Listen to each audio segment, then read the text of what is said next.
আমাৰ ইমান সৰু সৰু ছোৱালী দুখ লাগে এইবোৰ অতি সৰু ছোৱালী এনেকুৱা জঘন্য অপৰাধ কৰিছে আমাক উলিয়াই দিয়ক আমি ঠিক কৰিম পুলিচ নালাগে প্ৰশাসন নালাগে আমাক শান্তি লাগে আমাক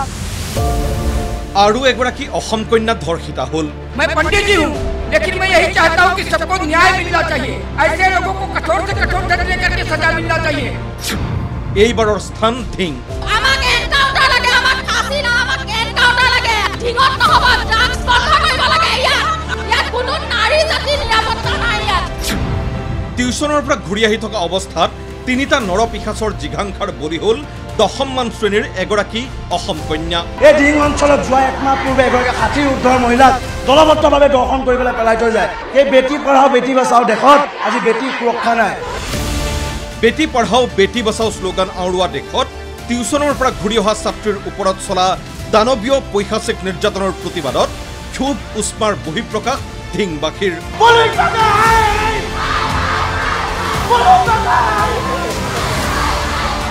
এই নাৰকীয় কাণ্ডই সমান্তৰালকৈ গৰম কৰিছে ৰাজ্যৰ ৰাজনীতিও এগৰাকী ফুলকমলীয়া ছোৱালীক সতীত্ব হৰণ কৰিব পাৰে তাতকৈ আৰু কি থাকিল মানে আৰক্ষী প্ৰশাসনলৈ ভয় নকৰে গতিকে স্মাৰ্ট পুলিচলৈ ভয় নকৰে গতিকে গৃহ বিভাগলৈ ভয় নকৰে তেতিয়াহ'লে মুখ্যমন্ত্ৰীজনে কি আশাত কি কাৰণে গৃহ বিভাগ চলাই আছে ঘটনাৰ স্থানৰ জনগাঁথনি অভিযুক্তৰ পৰিচয় নিপীড়িতাৰ পৰিচয়ক লৈ বৰাক ভ্ৰমণৰত মুখ্যমন্ত্ৰীৰ তাৎক্ষণিক প্ৰতিক্ৰিয়া সোশ্যাল মিডিয়াত প্ৰথমেই ঘটনাৰ আইনগত বিচাৰৰ পোষকতা কৰি ডিজিপি আৰু মন্ত্ৰী পীযুষ হাজৰিকাক ঘটনাস্থলীলৈ যোৱাৰ পৰামৰ্শ দি বৰাক ভ্ৰমণৰত মুখ্যমন্ত্ৰীয়ে সংবাদ মাধ্যমত ক'লে লোকসভা নিৰ্বাচনৰ পাছত ৰাজ্যত 22টা অনুৰূপ ঘটনা ঘটিছে সংখ্যাগুৰুসকল সংখ্যালঘু হোৱা স্থানত হোৱা এনে অমানৱীয় কাণ্ডৰ ক্ষেত্ৰত মৌন হৈ ৰয় সংখ্যাগুৰু যোৱা লোকসভা নিৰ্বাচনৰ পিছত অসমত এনেকুৱা 22টা ঘটনা ঘটিছে আৰু আজি এইটো 23 নম্বৰ আৰু এই গোটেই ঘটনাটোবিলাকৰ লগত কিছুমান বিশেষ মানুহ জড়িত হৈ থাকে আৰু লোকসভা ইলেকশ্যনৰ পিছত তেওঁলোকে বহুত এনকাৰেজমেণ্টো পাই আছে এটাৰ পিছত এটা ঘটনা কৰি আছে নামনি আৰু মধ্য অসম বৰাক ভেলী আদিৰ দৰে জাগাত আমাৰ খিলঞ্জীয়া মানুহ লোকেল মানুহবিলাক বহুত ভয় আৰু সন্ত্ৰাসৰ পৰিৱেশত থাকে অসমৰ মানুহে যিমান এই কথাবোৰ বুজিব সিমানে আমাৰ কাৰণে ভাল যিবিলাক জাগাত আমি মেজৰিটি তাৰ মানুহে এই মানুহখিনিৰ কথাটো অনুভৱ নকৰে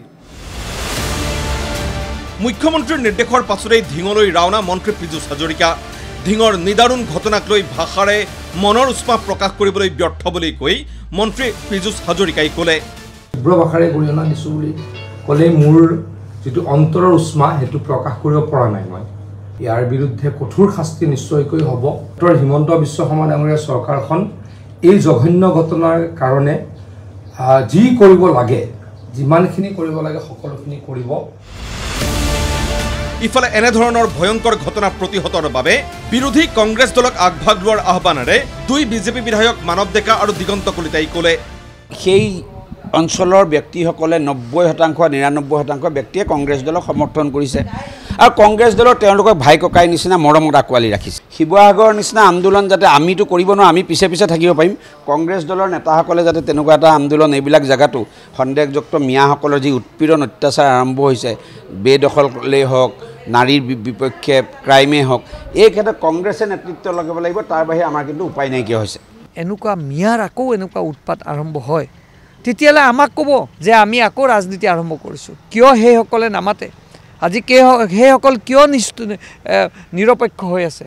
মোৰ অনুৰোধ থাকিল সেইসকললৈকে যে আপোনালোকেও ৰাজনীতিৰ ঊৰ্ধত থাকে আজি কংগ্ৰেছ ইউডিএফে এইটোত এক বৃহৎ ভূমিকা লওক আমিতো ল'মেই ইফালে ধিঙৰ স্থানীয় বিধায়ক আমিনুল ইছলামে এই নাৰকীয় ঘটনাৰ দোষীক কঠোৰৰ পৰা কঠোৰ শাস্তি প্ৰদানৰ দাবীৰে সমগ্ৰ ধিংবাসীক এই জঘন্য কাণ্ডৰ বিৰুদ্ধে থিয় দিয়াৰ আহ্বান জনাইছে দুষ্কৃতিকাৰী তাৰ বিৰুদ্ধে আমি সকলোৱে ঐক্যবদ্ধ থিয় হ'ম আৰু এই ঘটনাটোৰ আলম লৈ যাতে সাম্প্ৰদায়িক এটা পৰিৱেশ বিনষ্ট নহয় তাৰ কাৰণে আমি সকলোৱে ঐক্যবদ্ধ হ'ব লাগিব কাৰণ যেহেতু আমি অপৰাধীৰ পক্ষত কোনো থিয় নিদিওঁ আমি এটা আহ্বান জনাম যে ইয়াত ধিং অঞ্চলৰ প্ৰত্যেকজন ব্যক্তি অপৰাধীৰ বিপক্ষে থিয় দিব আৰু এই নিৰ্যাতিত এই কিশোৰীগৰাকীৰ সপক্ষে প্ৰত্যেকজন লোক যেতিয়া থিয় দিব। ধাৰাবাহিক নাৰী নিৰ্যাতনৰ ঘটনাৰ বাবে ৰাজ্য চৰকাৰক দোষাৰোপ দুই বিৰোধী বিধায়ক অখিল গগৈ আৰু মনোৰঞ্জন তালুকদাৰৰ। বিচাৰ প্ৰক্ৰিয়া সম্পূৰ্ণ নোহোৱা পৰ্যন্ত দোষীক কাৰাগাৰত ৰাখি কঠোৰৰ পৰা কঠোৰ শাস্তি বিহাৰ দাবী অখিল গগৈৰ। আৰু 3 মাহৰ ভিতৰত ফাৰ্ষ্ট ট্ৰেক আদালতত বিচাৰ কৰি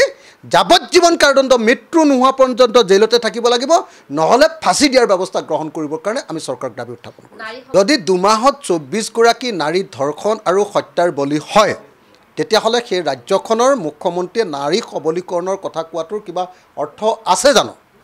কিমান এতিয়ালৈকে ধৰ্ষণকাৰীক এতিয়ালৈকে ফাঁচি দিয়াৰ ব্যৱস্থা কৰিছে? 2-3টা ধৰ্ষণকাৰীক ফাঁচি দি দিয়কচোন, তাৰপিছত চাওক আপুনি কেনেকুৱা অৱস্থা হৈ যাব। নকৰে। তেতিয়া বিনা দ্বিধাই ক'ব পাৰি ৰাজ্যখনত এতিয়া শান্তিপূৰ্ণভাৱে বসবাস কৰাৰ প্ৰায় অনুপযোগী হৈ উঠিছে আৰু মহিলা ভয়ংকৰভাৱে নিৰ্যাতিত হৈছে। ৰাজ্যখন এতিয়া ভাৰতবৰ্ষৰ এখন মহিলা নিৰ্যাতিত ৰাজ্য হিচাপে পৰিগণিত হ'বলৈ ওলাইছে। কালপ্ৰিত যিয়ে নহওক কিয় পুলিচে কঠোৰ হাতেৰে দমন কৰাৰ ব্যৱস্থা কৰিব লাগে আৰু দৃষ্টান্তমূলক শাস্তি প্ৰদান কৰিব লাগে।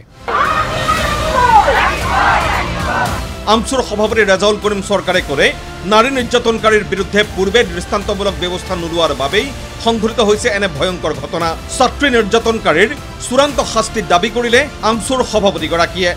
যদি ওদালগুৰিৰ ঘটনাৰ ক্ষেত্ৰতে যদি কঠোৰ ব্যৱস্থা ল'লেহেঁতেন, তেওঁলোকক যদি আজি 2 মাহ হৈ গ'ল, তেওঁলোকক যদি আজি ফাঁচি কাঠত ওলোমাৰ কাৰণে তেওঁলোকে ফাষ্ট ট্ৰেক কোৰ্টৰ জৰিয়তে যদি খুব বিচাৰ প্ৰক্ৰিয়া কৰিলেহেঁতেন, হয়তো আজি ধিঙৰ সেই আমাৰ এই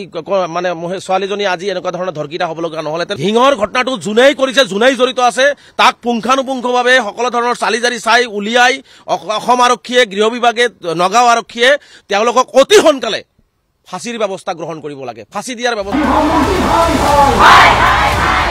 একেদৰেই বটদ্ৰৱাৰ কংগ্ৰেছী বিধায়িকা শিৱামণি বৰাই ধিঙৰ প্ৰতিবাদী ৰাইজৰ কাষ চাপি এই ঘটনাক চৰম নিন্দা কৰাৰ লগতে দাবী কৰিলে দোষীৰ কঠোৰ শাস্তি। পুলিচ প্ৰশাসন ফেইল হৈছে, ইয়াত ড্ৰাগছৰ হেৰি ঘাটি হৈছে, গতিকে সম্পূৰ্ণ ফেইল হৈছে। এইবোৰ ক'ত পালে?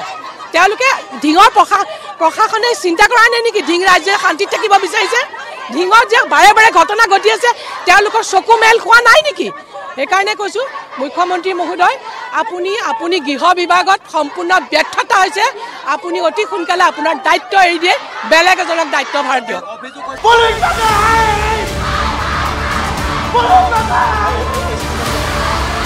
Bureau report ND24।